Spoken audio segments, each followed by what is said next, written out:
Shocking! Chinese electric car catches fire after bouncing. Dangerous sanitary pads sold 13 years after expiry, containing cockroach legs.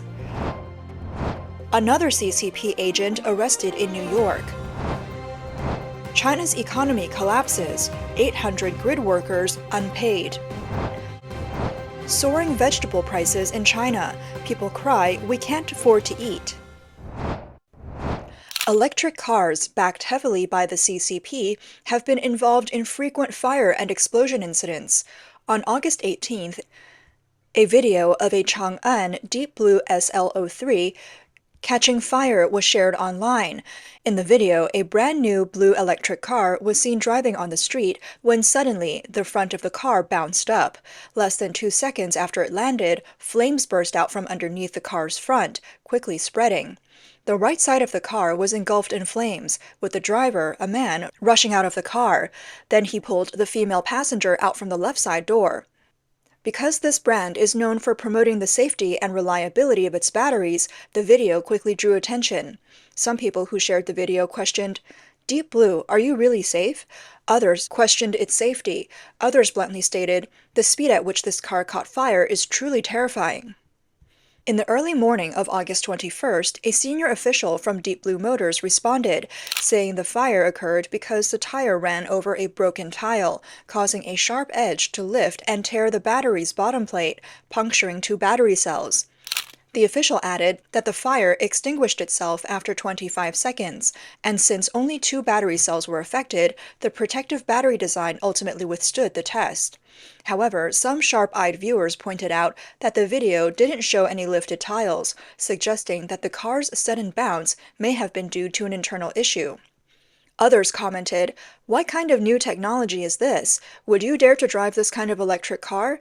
If it can be triggered by a slab piercing the battery cells, how did it pass safety tests? Let me advise everyone, before driving one of these cars, you'd better pray that you don't get into any accidents. Otherwise, the battery might ignite, the doors could get stuck, and you'd burn alive inside." Many others also remarked, "For an electric car, the quality isn't too bad. At least the doors could be opened when it caught fire, and the entire car didn't burn down." In recent years, incidents involving Chinese-made electric cars catching fire or exploding have become increasingly common. Videos related to these events keep surfacing on social media. On August 19th, in Kaili City, Guizhou Province, an electric car suddenly caught fire while on the road. On August 17th, in Jilin, a Chinese electric car caught fire and burned down several vehicles inside a shop. On April 29th, a fire broke out on the Nanpu Bridge in Shanghai.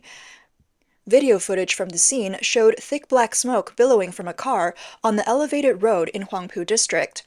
The vehicle burned down to its frame before being towed away. In addition to quality issues with Chinese electric vehicles, the batteries in these cars have also earned a notorious reputation. On August 1st, a fire broke out in the underground parking lot of an apartment building in Incheon, South Korea, involving a Mercedes-Benz electric vehicle. It took firefighters over 8 hours to extinguish the flames. The fire left 23 people needing medical treatment, destroyed about 140 cars, and disrupted power and water supplies for 1,600 households for a week. Just days later, another fire started in a power tower in Cheongcheon-namdo, South Korea. This time caused by a Kia EV6 electric vehicle, and it took over 90 minutes to bring the blaze under control. The cause of both fires was believed to be battery-related. Further investigations revealed that the Mercedes-Benz electric vehicle in Incheon was equipped with a battery produced by a Chinese company, Ferasis Energy. The news quickly spread across South Korea, fueling the growing fear of electric cars. Lee Yong-kyu, who works for an NGO in Seoul, shared that she had been trying to dissuade her sister from buying an electric car. She told Deutsche Welle that her sister seemed very keen on getting an EV because they're better for the environment, but she questions if fires are making people worried about their safety. Park Jung-wang, an international law professor at Dankook University, isn't keen on replacing his traditional fuel-powered car with an electric one. He said, "Manufacturers need to take more steps to ensure the safety of these vehicles, and the government must put stricter regulations in place." Dangerous sanitary pads found containing cockroach legs. Recently, a whistleblower named Lao Hei on a short video platform discovered that sanitary pads purchased from several stores in Shucheng County, Luan City, Anhui Province, meant for charity donations to mountain areas, had suspiciously altered production dates.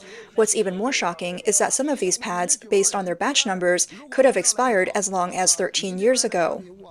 Afterward, Lao Hei took these expired products back to the store, demanded to see the owner, and reported the incident to the police. In the video, Lao Hei questioned the cashier, saying, "Where is the real production date for these sanitary pads? These products can't be used carelessly. Some people develop gynecological issues and think it's due to poor hygiene, but the reality is much worse.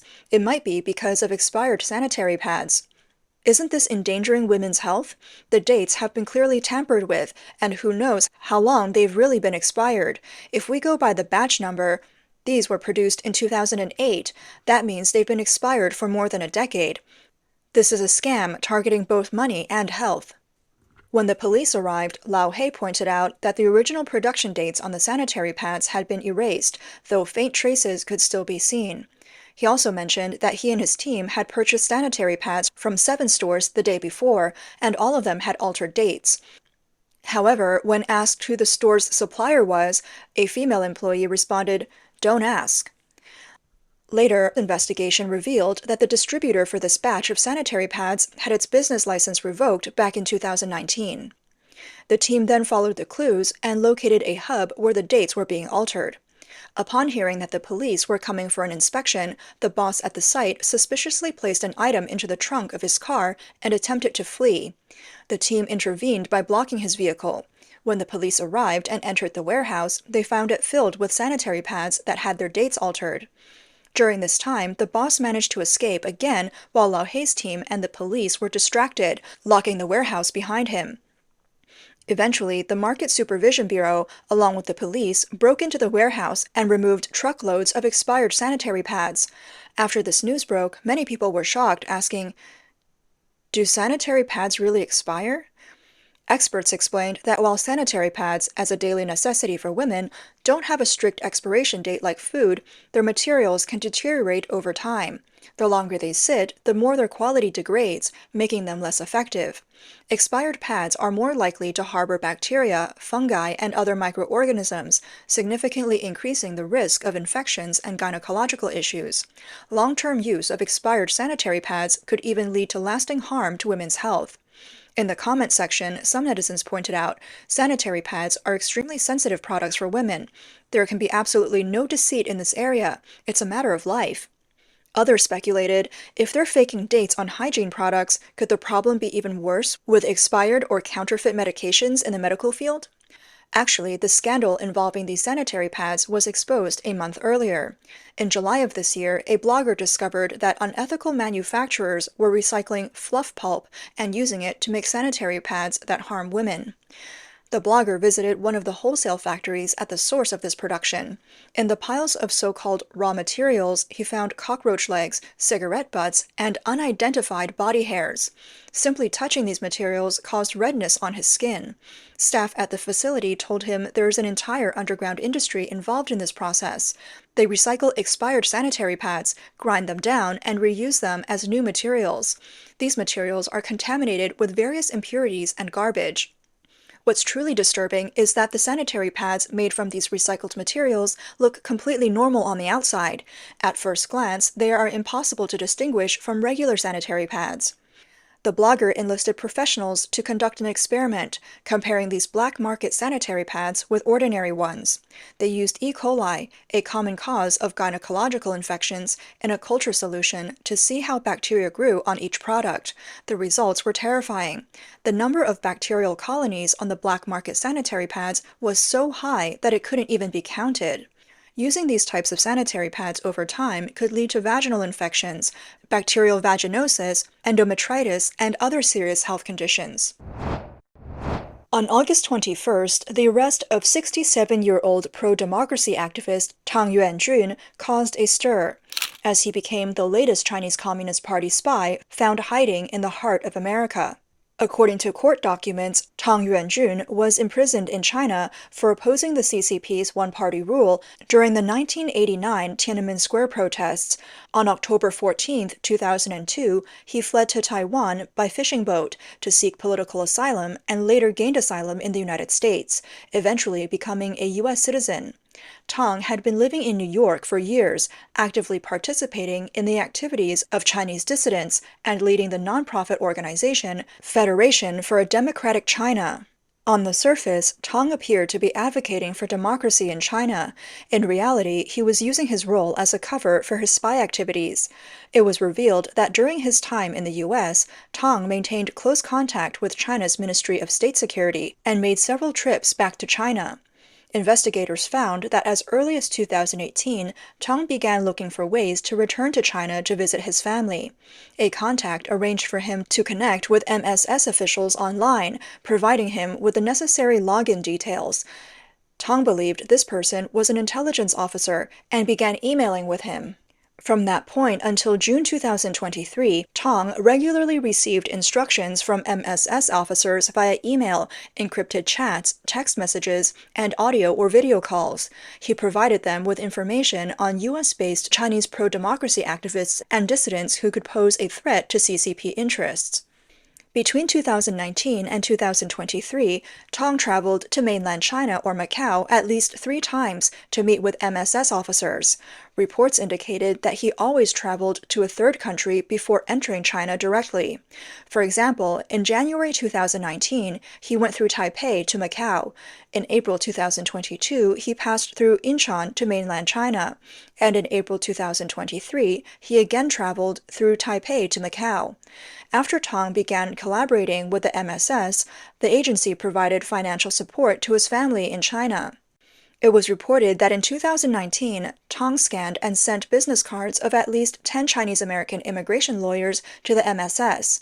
The MSS had asked him for information on U.S.-based immigration lawyers he knew, as well as the process for Chinese dissidents obtaining political asylum in the U.S. In February 2020, Tang established a messaging group called Friends of the China Democracy Party, consisting of around 140 members and based in Flushing, New York. In January 2021, Tang set up a U.S. phone number for the MSS, helping them create a profile on the messaging platform and adding the MSS officer to the Friends of the China Democracy Party group chat. In June of that same year, under MSS instructions, Tang recorded a Zoom meeting of Chinese dissidents in the U.S. commemorating the Tiananmen Square massacre, which was abruptly interrupted by CCP interference. In 2022, a Ministry of State Security officer instructed Tang to investigate a congressional candidate and report on their campaign finances and activities. Analysts have pointed out that based on the court documents, this candidate appears to match Xiong Yan, who was running for a U.S. House of Representatives seat at the time. Xiong Yan was one of the student leaders of the 1989 Tiananmen Square protests and was also a member of the group chat that Tang founded. Acting under MSS orders, Tang recorded a campaign event supporting Xiong in Manhattan, uploading the footage to an email account he shared with the MSS. In April of that year, Tang traveled to mainland China to meet with MSS officials. During this trip, the MSS installed malware on Tang's phone, allowing them to automatically access any photos or videos taken by the device. On June 2, 2023, Tang used the same phone to photograph the program booklet for the opening event of a Tiananmen Square massacre memorial in Manhattan and sent the images to the MSS. Investigators revealed that Tang shared numerous screenshots with the Friends of China Democracy Party chat, including criticism of the CCP from various dissidents. In June of that same year, the Chinese government tracked down the family of one dissident in China and pressured them to stop the dissident from making further anti-CCP statements. In fact, over the past month, several CCP spies have been exposed and arrested by the U.S. government. For instance, in Los Angeles, 2 community leaders, Chen Jun and Ling Feng, pleaded guilty to charges. In Florida, Li Ping was indicted, and in New York, pro-democracy activist Wang Shijun was convicted. These recent developments indicate that it is becoming increasingly difficult for CCP spies to remain hidden in the U.S., and the traps and schemes laid by the CCP in America are finally coming to light. Due to financial strain, even the CCP's close surveillance grid workers haven't been paid in 6 months. Recently, a post on social media went viral online. The post revealed that 700 to 800 grid workers in Hanjiang District, Putian City, earn just over 2,200 yuan per month, about $308, and they haven't been paid for half a year. Additionally, their Social Security payments have also been halted, plunging these workers into financial hardship. The CCP has divided residential communities into so-called grids, each equipped with a grid worker. The government claims that these workers provide close services to the people, but many believe their real role is close surveillance. Despite China's financial difficulties in recent years, local governments have continued to expand the number of grid workers. However, the news of unpaid wages for grid workers in Putian suggests that some local governments are no longer able to afford the enormous costs of monitoring the population. In response, social media overseas has been buzzing with reactions like, "This is great news." One person commented, not being able to pay them is right, doing the dirty work of spying on people, acting as tools for the government. How can they take that money without feeling guilty?" Others said, "No sympathy for those who help the oppressors." Besides the mocking responses, observers have noted that China's government truly seems to be running out of money. On August 20th, BBC Chinese reported that since the Chinese Ministry of Finance's meeting at the end of last year mentioned tight times, the phrase resurfaced again in this March's government work report during the National People's Congress and Chinese People's Political Consultative Conference. This was followed by a wave of pay cuts for civil servants across China. In June, a Beijing resident, Mr. Li, said that civil servants in his district hadn't been paid. The government had to borrow money from other districts to pay their wages. Around May of this year, reports began surfacing about unpaid civil servant wages in various regions across China. Civil servants in Beijing, Henan Province, Lanzhou City in Gansu, and Shenyang City in Liaoning shared stories of delays in receiving their salaries, as well as the pensions for retirees. Previously, even major cities like Beijing and Nanjing faced financial trouble, with districts borrowing money from one another just to keep the government running. Tianjin made headlines with a scandal involving the government borrowing money from temples. Some reports even indicated that in parts of Liaoning, the police were not getting paid. Of course, the tight times aren't just affecting civil servants. The hardest hit are everyday Chinese people. Recently, a delivery worker was reportedly stopped by traffic police. Fearing that his order would be late and that he'd be fined by the delivery platform, the worker repeatedly bowed his head to the officer, begging him for leniency. However, the officer ignored him entirely. On August 20th, 19 janitors working at the Xuhui Center in Nanchang Economic Development Zone claimed that they hadn't been paid in over a year, with the total amount owed reaching approximately 260,000 yuan, around $36,400. One worker shared that they had started working as cleaners at the Xuhui Center in May 2023. To recover their wages, they made multiple trips between Nanchang and Wuhan, but were unable to get in touch with the outsourcing company responsible for their employment. When they approached the main contractor for help, they were turned away, with the contractor claiming that they hadn't settled accounts with the outsourcing company. The staff at the Wage Arrears Office of the Labor Protection Inspection and Law Enforcement Brigade in Nanchang confirmed that the workers still hadn't received their wages. Although they tracked the company involved, the company was effectively deserted, leaving the workers in limbo. Recently, vegetable prices across China have skyrocketed, with some even doubling or tripling in cost. Many citizens have expressed their frustration, saying they can no longer afford to buy basic food. On August 18th, a Shanghai resident shared a video from a local market exclaiming, "I can't even afford sweet potato leaves anymore. 108 yuan per kilogram. It's ridiculously expensive." Numerous videos have surfaced showing the surge in vegetable prices across Shanghai. In one video, eggplants were being sold for 26 yuan per kilogram, string beans for 31 yuan per kilogram, and even cabbage had risen to 7.6 yuan per kilogram.